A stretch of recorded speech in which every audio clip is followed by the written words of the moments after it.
আল্লাহ পাক রব্বুল আলামিন মুমিনদের কথা কেন বললেন? যারা মুমিন হবে, মুমিনরা সর্বপ্রথম আল্লাহর কাছে কি চাবে সেটা আল্লাহ পাক জানায় দেয়।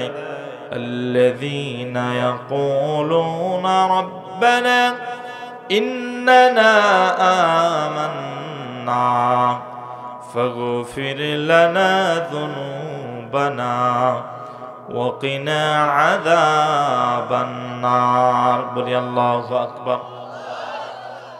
বগুড়া জেলার মুসলমান ভাইরা দিল দিয়ে কথাগুলো শোনা চাই।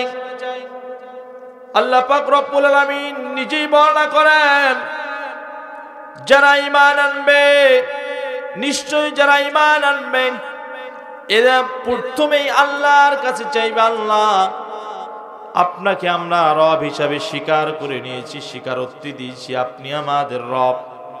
এখানে বলেন তো মুসলমানেরা, আমরা আল্লাহকে বিশ্বাস করি কি করি না?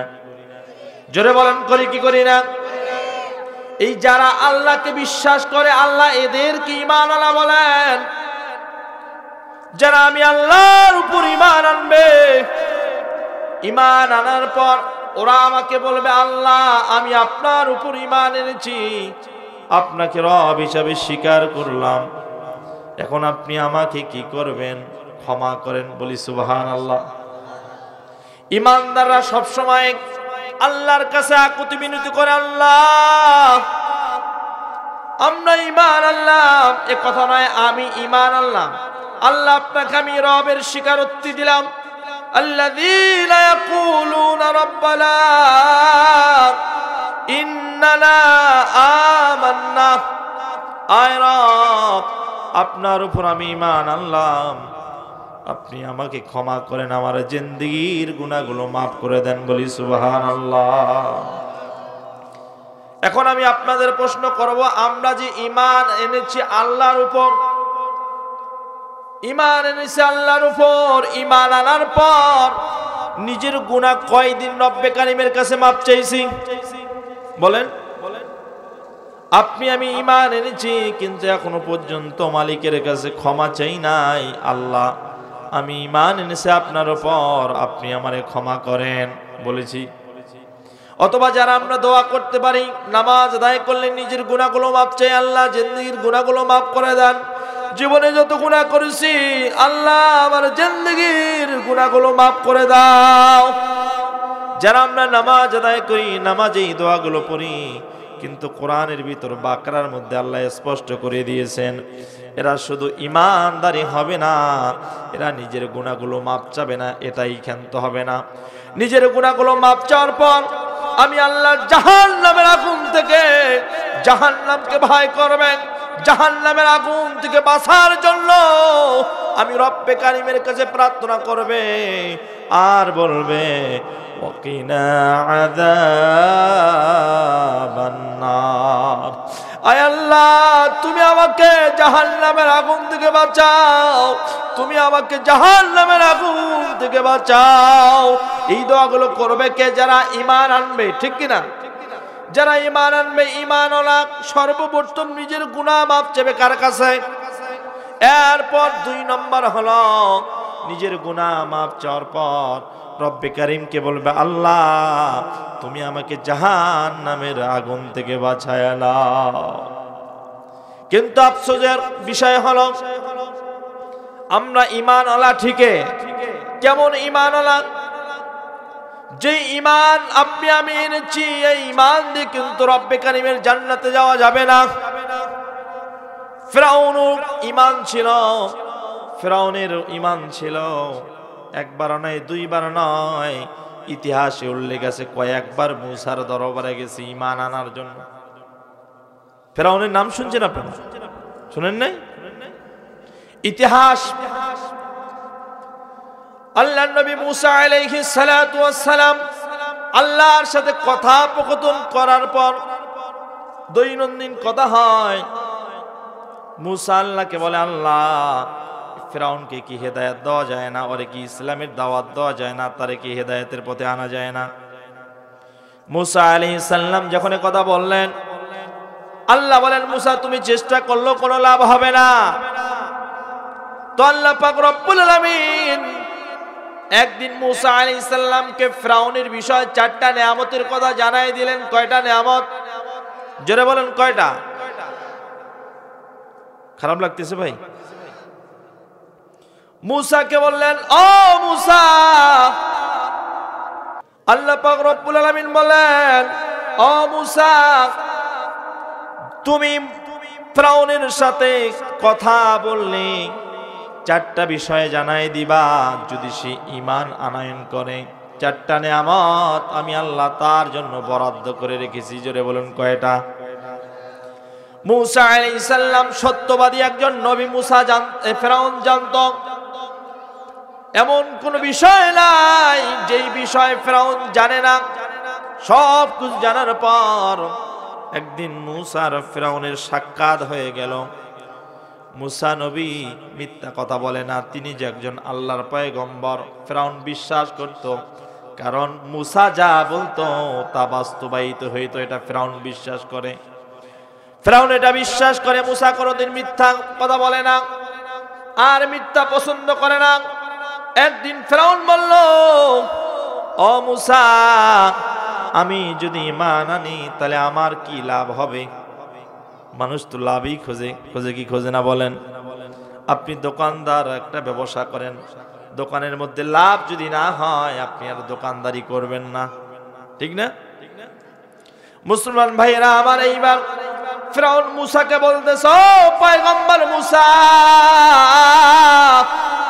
আমি যদি ঈমান আনি তাহলে আমার কি লাভ, কি ফায়দা হবে?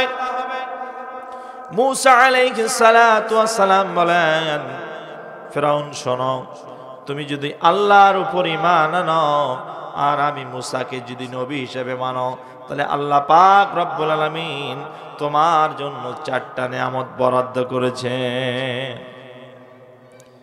ফিরআউনের শোনার আগ্রহ হয়ে গেল।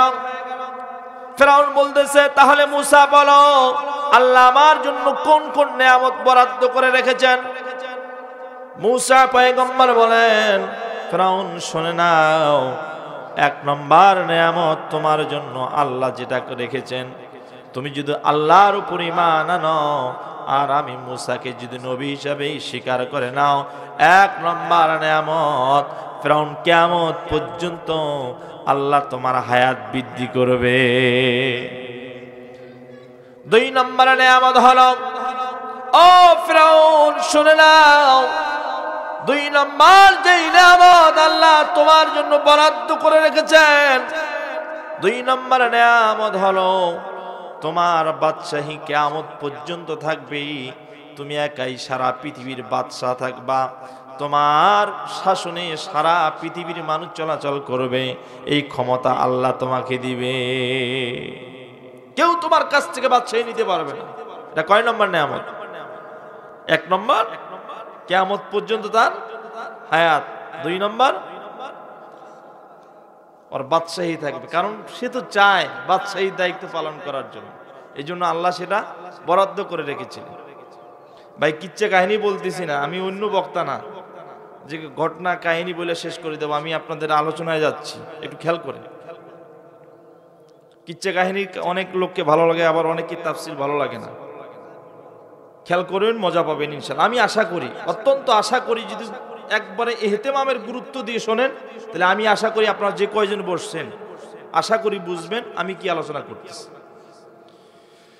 2 নম্বর হচ্ছে, তার বাদশাহী যদি থেকে যায় তার তো আর কোন চাহিদা নেই, সে তো সেটাই চায়, কারণ মিশর রাজত্ব করেছে, মিশর পরিচালনা করেছে।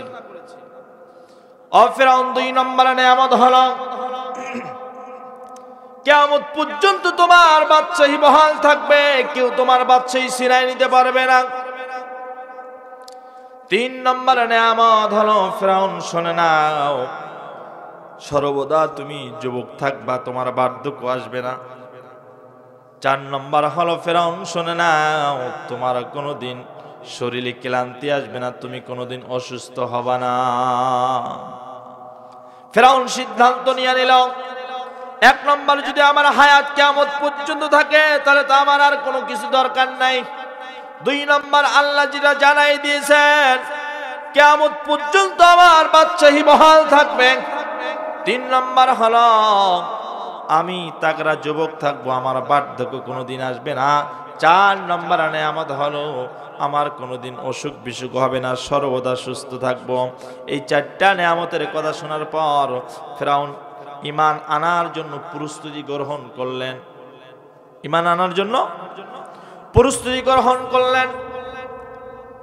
ফিরআউন বলে, ও মূসা, একটু সময় আমাকে দাও, আমি আমার বিবি আসিয়ার কাছে যাব, একটু পরামর্শ করব, আসিয়ার কাছে যাব, আসবো, এরপর ঈমান গ্রহণ করব।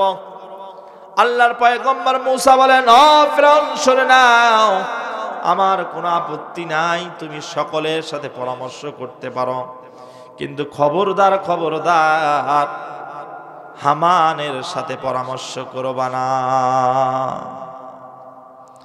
ফিরআউন এবার বাড়িতে চলে গেলেন। আসিয়ার কাছে যখন চলে গেলেন, এই কথা শোনার পর বিবি আসিয়া বলেন, কেন আপনি ঈমান গ্রহণ না করে আমার কাছে চলে আসেন? যান, আপনি চলে যান, মূসা নবীর কাছে চলে যান আর কালিমা গ্রহণ করেন, তাড়াতাড়ি চলে যান। ইতিহাসের ভিতরে আসছে ফিরআউন প্রস্তুতি নিয়ে নিয়েছেন, বের হয়ে গেছেন বাসা থেকে। ফিরআউন ঈমান গ্রহণ করবে, আবার এই খবর চলে গেছে হামানের কানে। কার কাছে গেছে? হামান। ফিরআউন ঈমান আনার জন্য মূসার দরবারে যাবে, ইতিমধ্যে এই খবর চলে গেছে হামানের কানে। হামান বিশ্বাস করতে পারে না, যিনি মিশরের খোদা দাবিদার করে, কেমনে করে এই লোকটা আর এক আল্লাহকে মানতে যাবে? চিন্তা করে,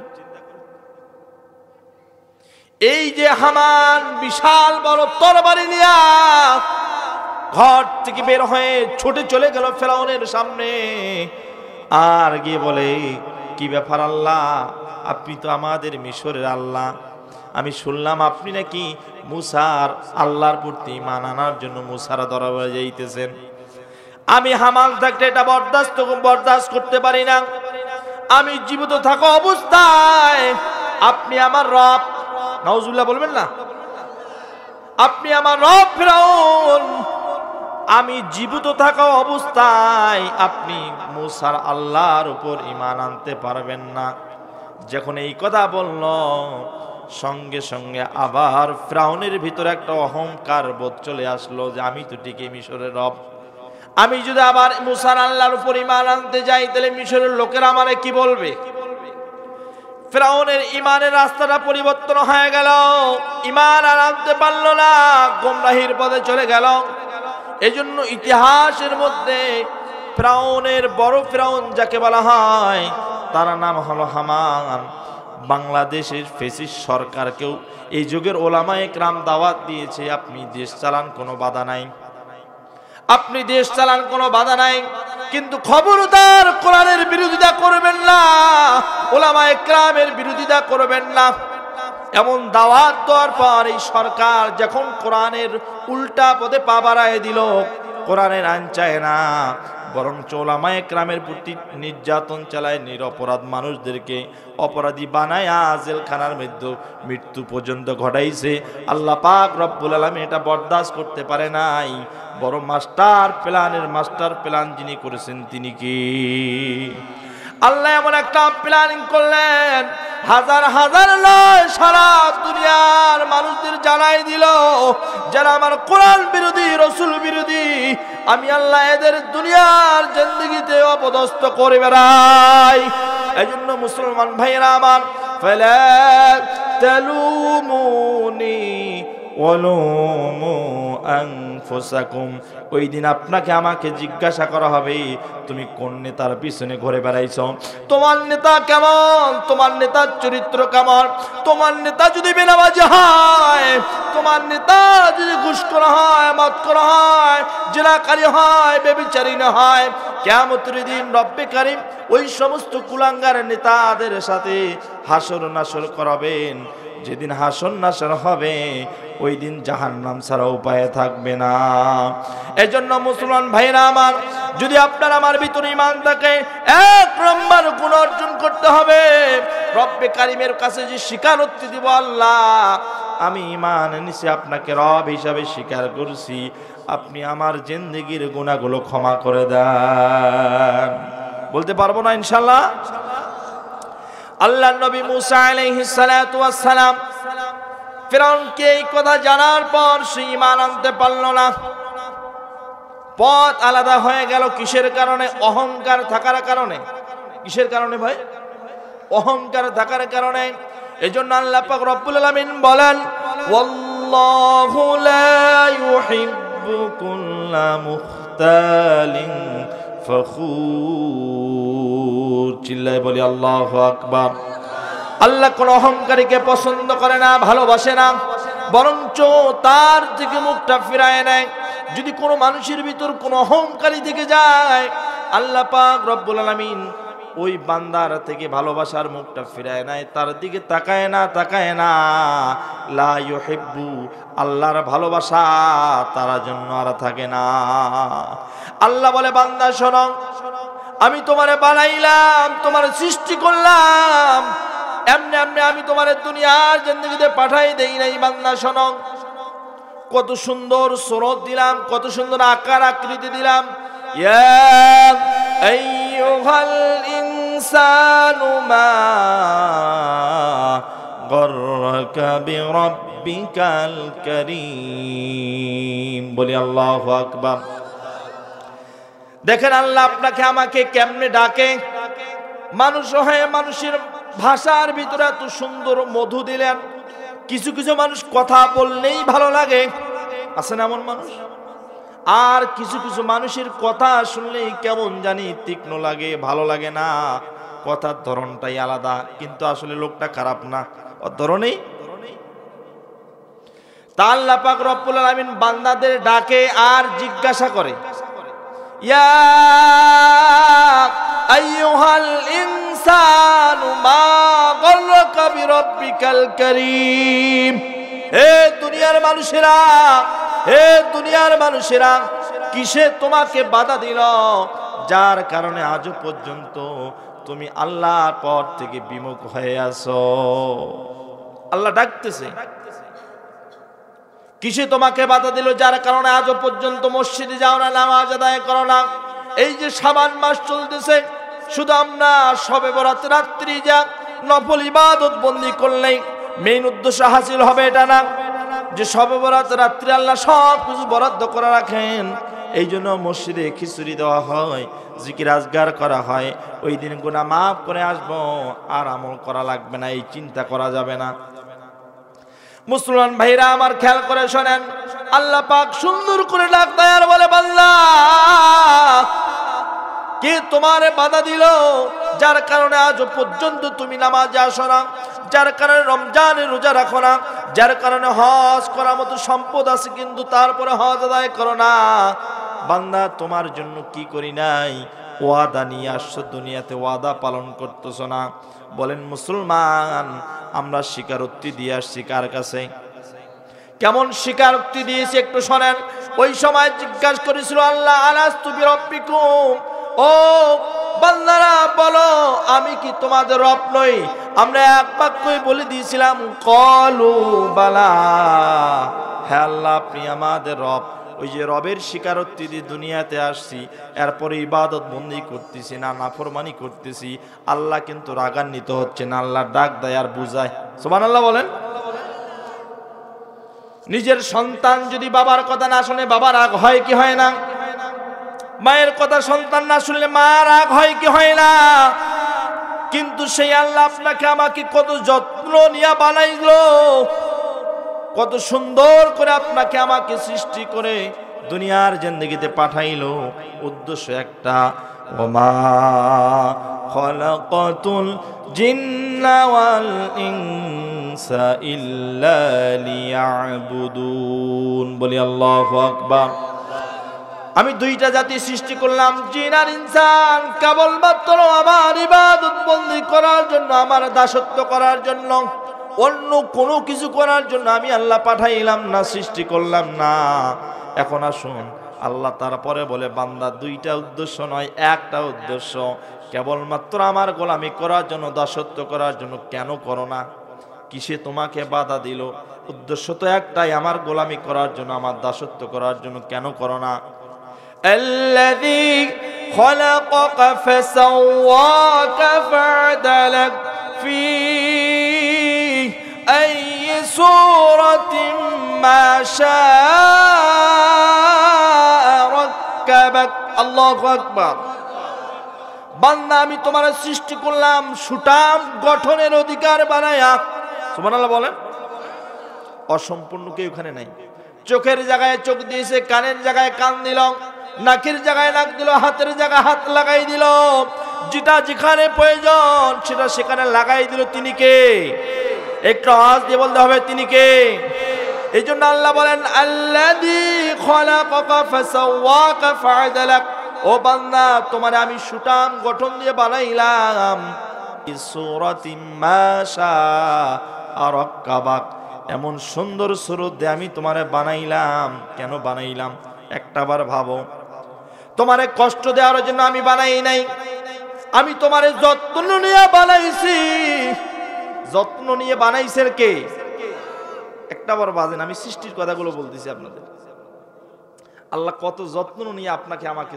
সৃষ্টি করেছেন সুবহানাল্লাহ কি শুকরিয়া আদায় করো ভাই বলেন আল্লাহ তারপরেও বুঝাইতেছে তোমারে কি জন্য বানাইলাম তোমার পিছনে এত মেহনত করলাম সুন্দর সুরত দিলাম অসম্পূর্ণ রাখি নাই চোখের জায়গায় চোখ দিলাম কানের জায়গায় কান দিলাম নাকের জায়গায় নাক দিলাম কোরআনে কি নাই এই কথাগুলো ফি আইয়ি সূরাতিন মা শারাক্কাবাক সূরতের কথা আল্লাহ বলেন চেহারার কথা বললেন আলাম নাজআল লাহু আইনাইন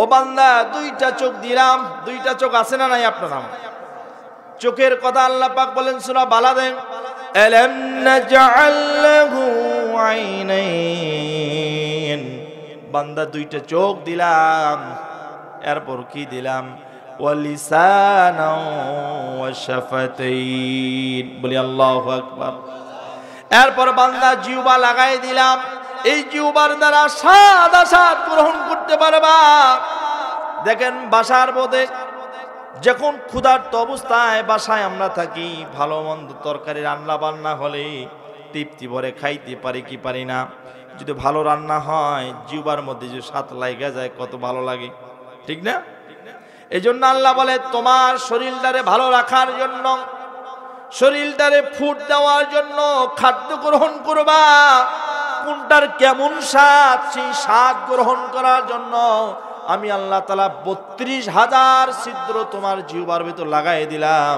বলি সুবহানাল্লাহ এই জিহ্বাটাতে কত হাজার ছিদ্র আছে মুসলমান এ কথাও আল্লাহ বলেন জিহ্বা লাগাই দিলাম বিভিন্ন প্রকার স্বাদ আস্বাদ গ্রহণ করবা আর আমার ইবাদত বন্দেগী করবা আমার নামে জিকির করবা বলি সুবহানাল্লাহ আল্লাহ কথা বলে নাই আল্লাহ আপনাকে আমাকে বানাইছে রিস্কাওয়ালা বলেন ভ্যানওয়ালা বলেন কুলি মজুর বলেন কে কার কাছে কে দামি সেটা আল্লাহ দেখবে না আল্লাহর কাছে কে দামি আপনি আমিও বুঝতে পারবো না ইয়া আইয়ুহান নাসু ইন্না খলাকনাকুম মিন যাকারিন ওয়া উনসা ওয়া জাআলনাকুম শুউবান ওয়া ক্বাবাইলা লিতাআরাফু ইন্না আকরামাকুম ইনদাল্লাহি আতকাকুম আল্লাহর কাছে ওই বান্দার তাকওয়া বেশি ওই বান্দার তাকওয়া আল্লাহর কাছে পছন্দনীয় হবে যেই বান্দা একান্ত ভয় করে কারে এখন আপনার আমার ভয় আছে এমন কোন মুয়াজ্জিন নাই আপনার বাড়ির মসজিদে রাখে না এমন কোন ওয়াক্ত নাই ফজরের ওয়াক্ত মুয়াজ্জিন এলাকায় ডাকে কি ডাকে না ভাই খারাপ লাগতেছে ফজরের সময় মুয়াজ্জিন আপনাকে আমাকে ডাকে ঘুম থেকে ওঠার জন্য ঘুমের আযানটা আলাদা হয়ে যায় আসসালাতু খায়রুম মিনান নাওম এই আযানটা হয় কি হয় না মুয়াজ্জিন এখানে উল্টা ভাবে আপনাকে আমাকে ডাকে 4 ওয়াক্ত আযান একই ক্যাটাগরির কিন্তু 1 ওয়াক্ত আযান আলাদা কেন হয় রাত্রিবেলায় বান্দা যখন ঘুমায় যায় ওই সময় মুয়াজ্জিনের মাধ্যম দিয়ে আল্লাহ আপনাকে আমাকে আবার স্মরণ করাই দিতেছে বান্দার ঘুমায় থাকো না ঘুমের থেকে নামাজ উত্তম ঠিক কিনা বলেন তাহলে আপনি আমি কোথায় যাব এই যে মুয়াজ্জিনক দিও আল্লাহ ডাকাই দিয়েছে আল্লাহ নিজেও ডাকতেছে, মুয়াজ্জিন কি দিও আল্লাহ ডাকাই নিতেছে। এরপরে আল্লাহ বলে, ও বান্দা, কিসে তোমাকে বিভ্রান্ত করিল, যার কারণে এখনো পর্যন্ত তুমি নামাজে আসো না? মুসলমান ভাইরা, আল্লাহ কেন বলতেছেন, কেন এই কথাগুলো বলতেছেন? এই কথাগুলোর মধ্যে আল্লাহর দয়া ভালোবাসা অপুরান্ত। সুবহানাল্লাহ বলেন। কেন অপুরন্ত ভালোবাসা? আল্লাহ বলেন, ইন্নাল্লাহা লা ইয়াযলিমু মিসকালা যাররা ওয়া ইন তাকু হাসানাতান ইউদাইফহা ওয়া ইউতি মিন লাদুনহু আজরান হাসানা। বলি আল্লাহু আকবার। আল্লাহ এখানে বলেন, আল্লাহ সুন্দর ভাষায় বলেন, নিশ্চয় আমি আল্লাহ। আল্লাহু আকবার বলেন, একটু আওয়াজ দিয়ে বলেন আল্লাহু আকবার। আল্লাহ ডাকতে বলে, ও বান্দা, নিশ্চয় আমি এমন আল্লাহ তোমারে বানাইলাম, তুমি মনে করো না আমি আল্লাহ তোমার সাথে জুলুম করি। না না, লা ইয়াযলিমু মিসকালা যাররা, বান্দা আমি তোমার সাথে অনুপরিমাণ জুলুম করি না। বলি সুবহানাল্লাহ। তাহলে দেখেন, আল্লাহ সৃষ্টি করলেন মায়া দিয়া, দয়া দিয়া। পুরা কোরআনে 91 বার আল্লাহ ঘোষণা করেছেন, ইন্নাল্লাহা গফুরুর রহিম, ওয়াল্লাহু গফুরুর রহিম ওয়া হুয়াল গফুরুর রহিম। 91 বার আল্লাহ এই কথা কেন জানাই দিল? আল্লাহ দয়াওয়ালা, মায়াওয়ালা আল্লাহ। সুবহানাল্লাহ বলেন। বলেন দয়াওয়ালা, মায়াওয়ালা আল্লাহ কি? এই জন্য আল্লাহ দয়াওয়ালা, মায়াওয়ালা নাম 91 বার ঘোষণা করেছেন বান্দাকে মাফ করে দেওয়ার জন্য। সুবহানাল্লাহ। দেখেন ভাই, 91 বার তিনার পরিচয় দিয়েছেন যে আমি দয়াওয়ালা, মায়াওয়ালা আল্লাহ। বান্দা তুই গুনাহ করতে যাবি, ওয়াইন তাকু হাসানাতাই ইউদাইফহা, যদি কোনো গুনাহের কাজ করার পরিকল্পনা করো নাই, করেই ফেলেছো, ভুলবশত করেই ফেলেছো, কিন্তু বান্দা করার পর অনুতপ্ত হয়েছো, তোমার ভিতর ভয় জাগ্রত হয়েছে, এরপরে যে তুমি আমি আল্লাহর কাছে যাও, আমি আল্লাহ তোমাকে মাফ করে দেব। মেরে ভাই ও দোস্ত বুজুর্গ, সেই আল্লাহ আপনি আমি পেয়েছি। সে আল্লাহ বারবার বুঝায়, আমি এমন আল্লাহ, হাজার বার গুনাহ করবা, একবার ইস্তাগফিরু ইন্নাহু কানা গফফারা, একবার যদি আমার কাছে ফিরে এসে তওবা করো আর আমারে ডাকো, আমি আরশের মালিক তোমার জিন্দেগির গুনাহ মাফ করে দেব।